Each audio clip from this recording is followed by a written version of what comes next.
Hello, kindly tell your classmates to reconnect na para mahatag na ang instructions sa pag-send and answers.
Okay, so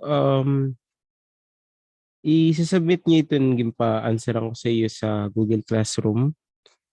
Tapos, adigin ano ko pa lang, gin-post ko pa lang. Gin-post ko pa lang yan na. And kung din nyo, i-attach nyo lang dito tapos ayaw kalimot mag-Seatwork, mag-mark as done or turn in. Check nyo yun. Pwede nyo i-check after sa class natin. Okay? So, ato gin-post ko lang sa Google Classroom nyo.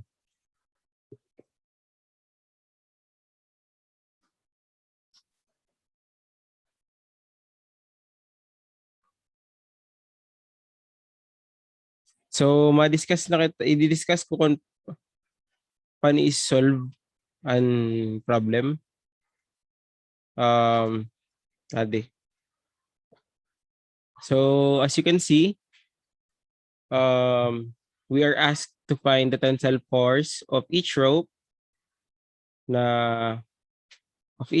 sa system. So, where do we start? So, first, we start by finding, kunahin kita himo sa FBD naton or hain kita na point, a certain point na available and two forces naton, no more than two forces ha. Kasi sa as I've said, two equilibrium equations means two unknowns lang ang pwede solve. So if you start here, pira ka bilogan unknown. Di ba tolo? Kasi A, B, and C. So you cannot solve this the forces in each rope if you start here. So we start at the 400-pound crate. So in this section, di makikita nyo, sa ni ma-FB mo kita FBD, the direction, amin itsura sa FBD. So the direction, take note ha, tension. So the direction should be going up outside. Same as C. Diba? So that is the FBD. Then 400. So the first equation should be, di ba summation of forces X? Wala akong sigma ha. So ibutang ko lang as E na kasi wala akong sigma didi. So this is summation of forces X equals 0 going to the right positive. Going to the right positive. So what is the equation? So C sine 30, negative C sine 30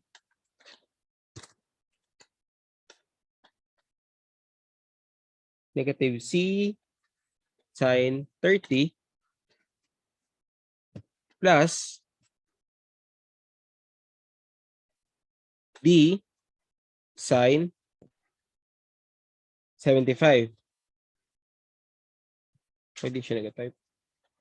Okay, D sine 75.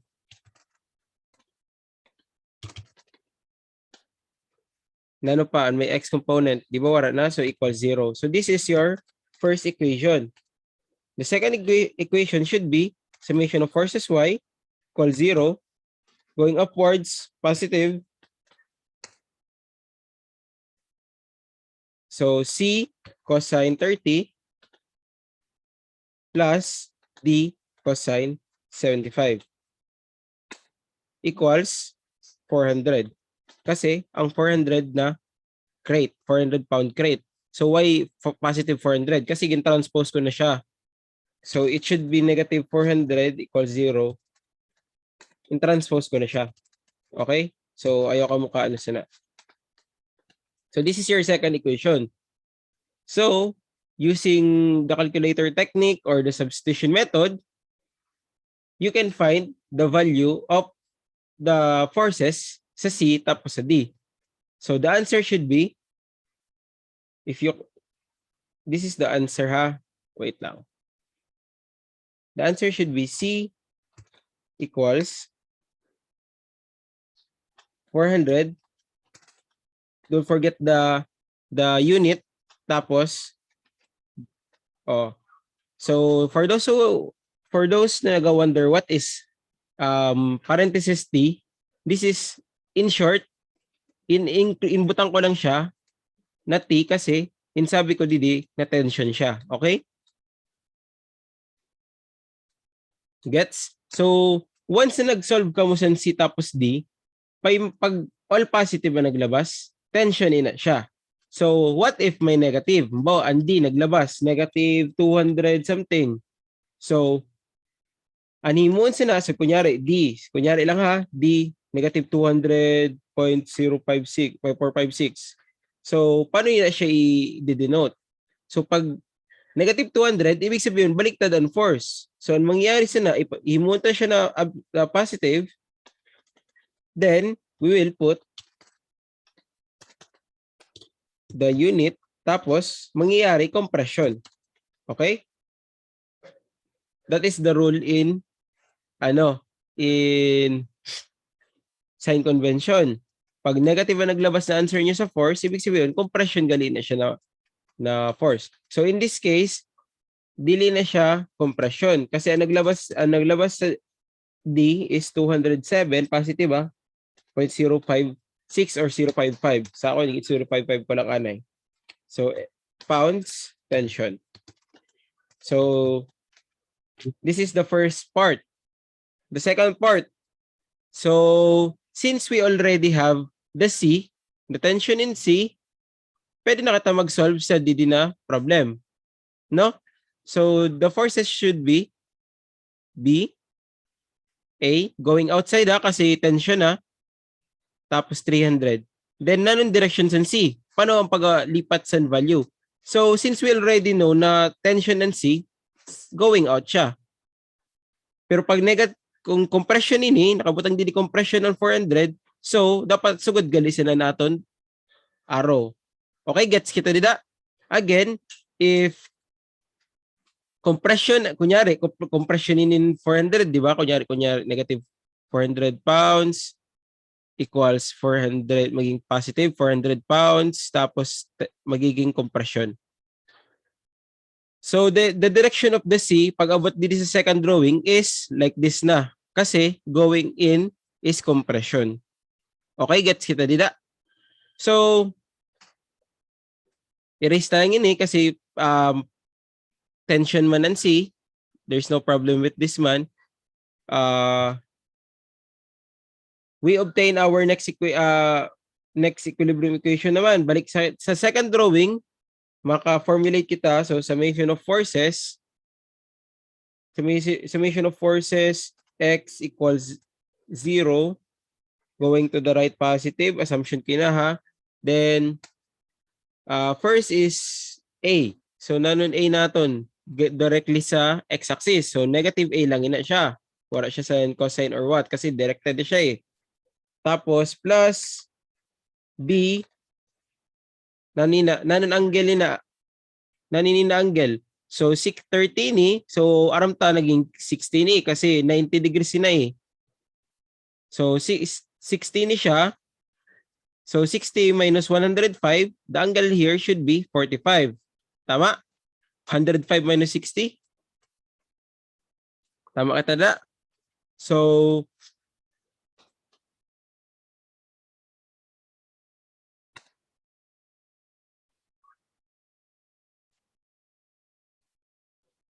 wait lang. Okay. So, balik kita. So, B. Wait lang kayo okay, B. Don't mind daan lang kasi baga nagtiko pa na siya. B, cosine 45. Tama? Positive. Tapos, ano pa may X component natin na value? And C component. Tama? Wait lang, kasi anong ko na lang. Adi, di ba? Ang C natin, ini, going upwards. So, nanin values ang C natin, 400. So, din na siya sining pag-drawing sana para di ka malito. So, may A kita didi, may igo kita didin 300, igo kita B, 45. Then, ang C natin, since may value na kita sa C, sugod na siya sana 430.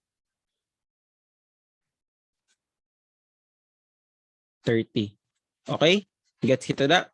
So, the next part sa aton summation of forces X, after B cosine 45, nano pa? Ang may X component. Given 400 kasi may X component nila, di ba? So, plus, kasi going to the right mo na next component niya, 400 sine 30. Again, ano kay sine 30? Kasi, ano siya sa y-axis an iya basis. Okay? Nano pa, may X component. Igo pa wala na. So, wala na. So, pwede ko yun i-transpose ang 400 sine 30 dito sa right side kasi constant siya. So, para di ka umalito, di ko lang siya ibutang. Okay? So, next, summation of forces Y na kita. Summation of forces Y equals 0 going upwards positive. Then, nanon may mga Y component natin. An A, since aram ta na 0 ang y component, we just neglect a part. So plus B, y components in B sine 45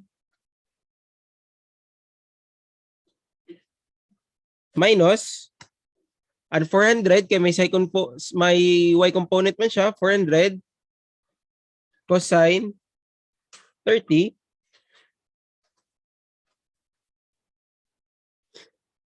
minus 300. Kasi ang 300 na rate equals 0. So this is your second equation. So and this one is your first equation. Okay? So we can obtain the value of B sa second equation pa lang kasi makikita nyo wala ng ADD sa B. So pwede nyo na i-simplify sa calculator nyo. So an A, the value of A should be 846.410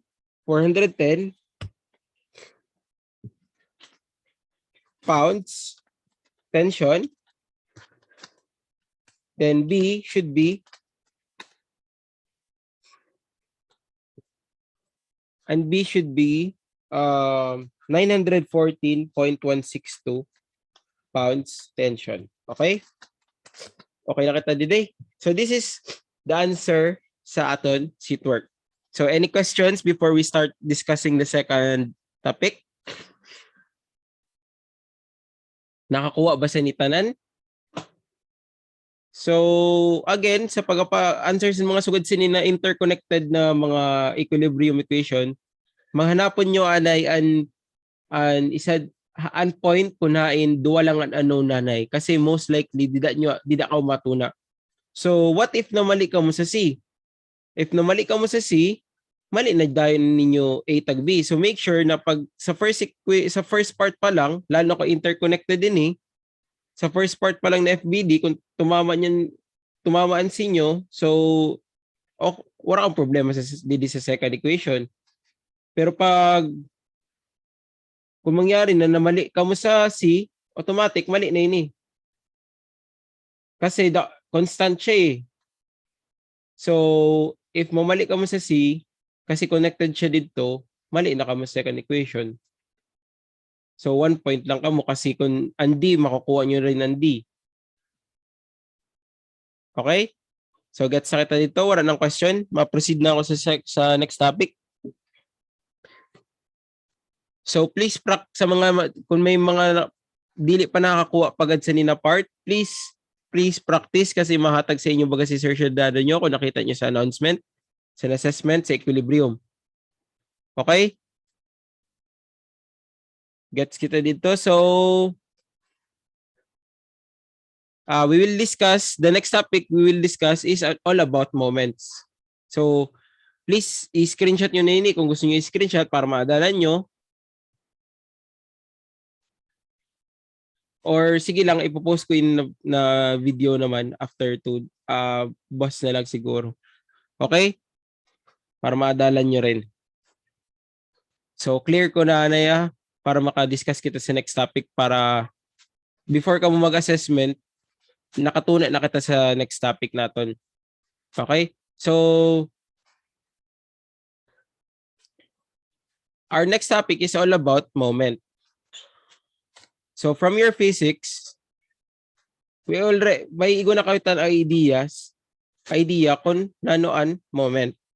Okay? So wait lang ha, share ko on screen.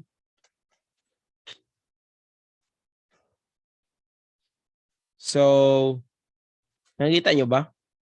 So moment of a force or sa physics torque. So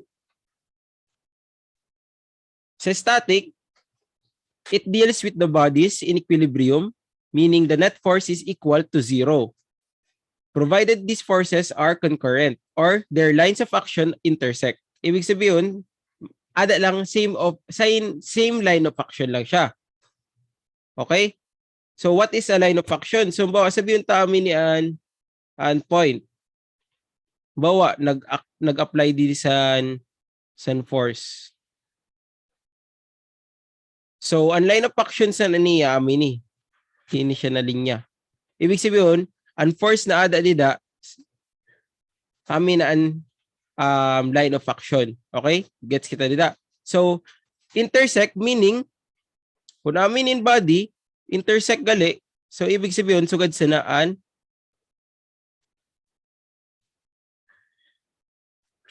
itsura sa moment. Okay? Or this one. Okay? So, the effectiveness of force in changing the rotational motion of a body depends if it's perpendicular from the axis of rotation to the line of action of forces. So, next one kita. Torque or moment due to force about axis on the origin is a measure of effectiveness of the force in producing rotation about an axis. So, sa physics yung baga, bawa, minian isad na body. Pag in-applyan mi na san, kunyari, ni siya, ballpen, sabihin ta ballpen ina. Pag in-applyan mi na siya san sugad san na force perpendicular, di ba ang tendency sa niya ma-rotate siya? Tama ba ako? Di ba? Ang tendency pag gin-applyan mong force didi, ma-rotate siya. So this is the measure of the effectiveness of the force in producing rotation about an axis. So it is defined as the product of the force in the perpendicular distance from the axis of rotation to the line of action of force. So from this sentence, this is the main equation of moment. So moment daw is the product of the force multiplied by the perpendicular distance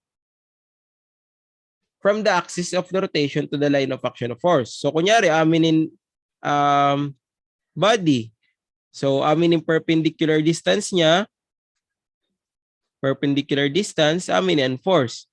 Okay? So, ang mangyari para makuha mo moment sa nina point, sabihin ta O, moment sa O, you just multiply the force times distance. Okay? So, amin ang moment. So, for, next kita. So, for a fixed moment arm, the greater the force, the greater effect of the rotational motion. This perpendicular distance is called the lever arm or momentum arm. So, ininadi, amin ang lever arm ni natawag. Okay? So, ada man yan sa physics nyo, di ba? So, this is just a review yapon sa physics nyo. So, how do we incorporate this sa statics? So, this is the quick, pakita ko sa inyo kanina drawing sa moment. Oh, okay. So, in this equation, how do we find the moment about point O? Kung dili perpendicular. So, this is just simple. You just dissect force F into components. Kung baga, tatangkasan nyo na yun na force, babalyuan mo siya sa iya components. So, mangyari Fx and Fy. Okay? That is the, amo lang yun ang trick sana. That is just the trick. You don't need to use, pwede ka mag-triangle rule, pero I suggest sugad na lang sana eh. Madali lang ga din eh. Para di na ka mag-drawing. Okay? So, you dissect the force F into components, then you moment O. So, how do you moment at O in this part? So, sabihin sa moment sa O, nanon moment sa O. So, F, an Fx daw, Fy galini. Hala, sorry, my bad. Fx. So, nanon may perpendicular force sa O. So, an Fx igobas ang perpendicular distance. Di ba wara? Kasi amin ang perpendicular distance sa moment sa na niya. So, cancel ang Fx didi. So, another tip gali guys, if aminin point O, tapos ma-moment ka muna, may moment sugad sina, automatically, wara ina siya. Dili ka mo pwede mag-moment da. So, this is 0. Okay? So, this is the theory kay nano kay di ka moment sa O using the fx component. Kasi ang perpendicular sa fx is vertical. Eh, ang papatalibuan inyong moment man is nasa O. Okay? So, ang mangyari, Fy times D na lang ina siya. Okay? So, Fy times D. Okay? So, ang Fy, nanon Fy? F sin, nanon para maaraman nyo, theta di ba ini, di ba? Theta, kasi aminin opposite niya. Theta. So, F sin theta times D, which is amin eh. Di ba? Tama ko? So, F sin theta times D. Gets kita dito? So, this is a trick of solving moment if dili siya perpendicular sa imong ginhatag na distance. Ang ginatag lang sa na distance, ipakita ko sa iyo drawing, is amin ni. Ini siya, amin distance sa ginhatag. Bawal man ina for F times D kasi dili man siya perpendicular. So, amin sabi ko, i-resolve na into component Fy tas Fx. Since ang perpendicular distance niya is amin ni, ang perpendicular distance, so Fy times D. So, when do we multiply Fx? So, we multiply Fx if, only if pag ginsabi, ang perpendicular distance, bawa, amin yung point O gayod, ini gayod do, na point. If ginsabi gani ang distance niya from this point to this point, ini nagamay, then that is the only time you will use Fx times D. That is the only time you will use the force X. For this problem, neglected ang thickness sa nina bar. Okay? Neglected ang thickness sa nina bar. Pero pag insabi ganin thickness, okay, thickness is 45 mm sa nina bar. So ini automatic an technique sana auto adin na sa tunga always. Ini siya na origin nasa tungay na siya always. So paano mo tawag sana, paano mo siya incorporate? So Fy, may Fy kita, di ba? May Fx. So paano ta imo-moment an Fx dida?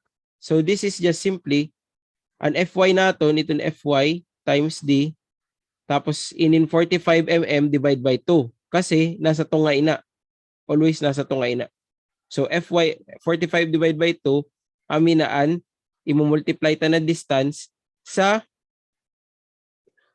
Fx ta. Okay? So before we forget gali,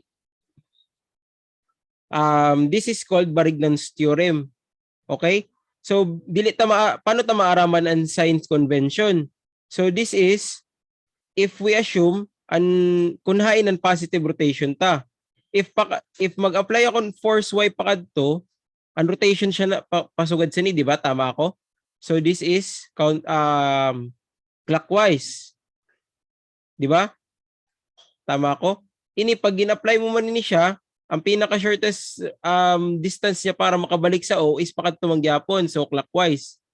So nag-assume akong positive anaton clockwise, so plus anakon fx dd. Okay? Gets kita dito? So ipakita ko sa inyo yung video kung nanon all about Varignon's theorem later on.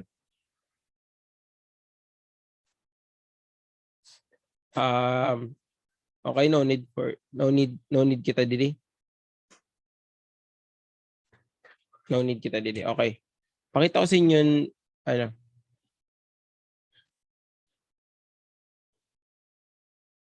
So this is the Varignon's theorem.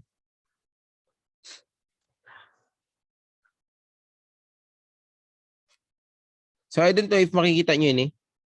Pwede ko rin ini-share na lang.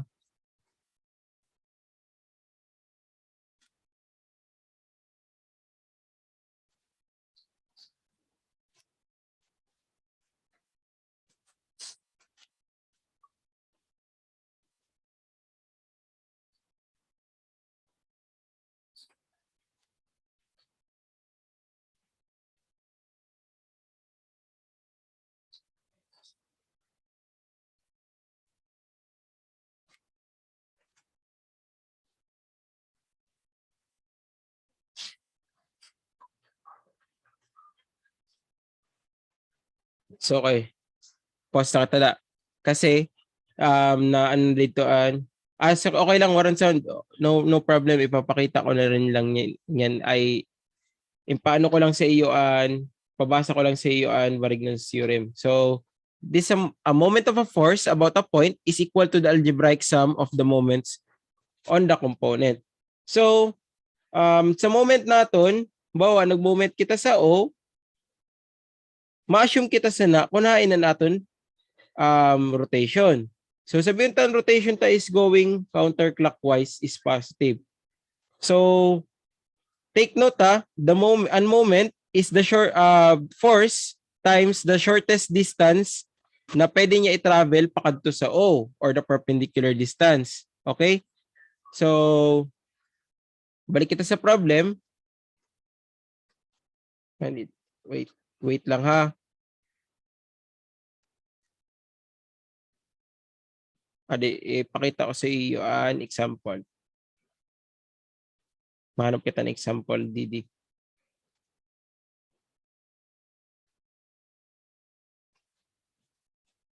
So this one, this is an example problem sa moment. So a 450 vertical force is applied to the end of a lever which is attached to a shaft at O. So determine the moment of the 450 newtons about O. Paano ta i-moment at O ini? So the moment at O, ang 450 newtons daw i-moment ta sa O. So nanoan distance ay nanoan answer sa ni. So we just multiply 450 by the perpendicular distance paabot sa O, which is piray na. So maigwa kita sa triangle. Kita nyo man ang triangle, di ba? 0.6 m, 60 degrees. Paano makuha ini? Hypotenuse tapos adjacent. So cosine, di ba? Cosine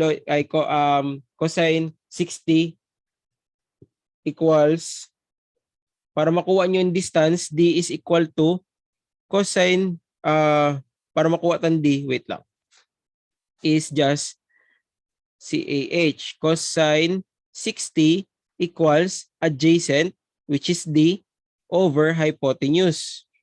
Tama? D ni, kami ni D.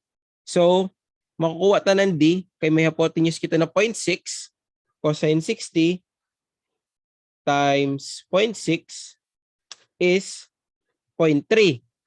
So, may distance kita na 0.3 m. No? So, the moment at O sa A is 450 times 0.3 meters. 450 times 0.3 is 135. So, 135 Newton meter. Aminaan moment sa O sa letter A. Next, the horizontal force applied at A creates the same moment at O. So, paano tayo na i-denote? Okay, adi. So, at A, di ba? Tama, gini mo ko para makuha yung D, yung triangle. Kuha tayo sa first, no? So, sa second, horizontal force. So, in a case, may horizontal force daw. Horizontal force, kunyari, horizontal force niya, 450 gyapon, no? Ay hanapon yung horizontal force sa ni na case. So paano tayo nahanapon ang distance sa ni? Kasi dapat perpendicular distance na per me. Paano tayo nakuhaon? So sine 60 equals opposite, which is letter D, or the distance, over 0.6, which will get you 0.52 meters. So since nano daw ang question kasi number 2, nano daw kunyari waraan 450, nano daw horizontal force na makaproduce ng same moment sa A. So ang moment na kanina sa A is 135, nandoon makaproduce ng 135 kung warain ng 450 pero horizontal. So kung amin ang itsura sa niyo, wara na inin 450, amin niyo, ini na problem. If i-state mo, ini na second problem. Okay? So 135 daw, di ba? 135. So may moment at O na kita. Ang moment at O ta is 135 equals, ang force naton unknown. Ang distance naton kay since nakuha ta ng distance sa Sukatowa, ini na triangle, oh. Kita nyo man na triangle. Tama? So, times 0.52 meters. So, para makuha tayo na, algebraic, ano lang kita, makukuha tayo na ang 260 newtons na force. So, ibig sabihin, ang horizontal force na 260 makaproduce sa 135 na moment. If warain ng 450 na vertical. Okay? Gets kita dito? So, next. Ini, smallest force. Hanapan daw ang smallest force sa F na mapaproduce sa nina problem. So, take note, warain ng 450 hanapon ta ang forces ang smallest values in F. So, take note, ang force naton, ang moment naton, ma-obtain ta ang maximum moment naton if ang force naton is yung tawag sana, sugad sinion same line of action. Makukuha tan maximum moment sana. Ang minimum moment, tama, ang minimum moment, let me rephrase that gali. The smallest F and the smallest magnitudes in F makukuha ta if ang force niya is directly same line of axis sa point O or 0 degrees kumbaga. Ang minimum erase ko galinin kay F dapatin. Ang minimum na moment minimum na force na makuha naton if a moment ina is perpendicular sa O, which is amini. So since sinapangayo naton ang smallest value sa F daw, dapat i-assume ta na ang force naton is perpendicular sa line of action sa O. Okay? So, okay, so good na sini, may drawing na kita, aram ta na ang positions in F. So we just solve the same situation. May igwa na kitang moment na ginhatag kanina, ay nakuha ta kanina sa first problem. So may moment na kita, 135, moment O, force times distance, and force ta sa napuntang distance niya perpendicular distance, which is ang hypotenuse na mismo na 0.6. So 135 equals force times 0.6. So divide both sides by 0.6, makuha ta is 225 newtons na force. So amo daw yung pinaka-smallest force na makukuha ta sa problem. Okay?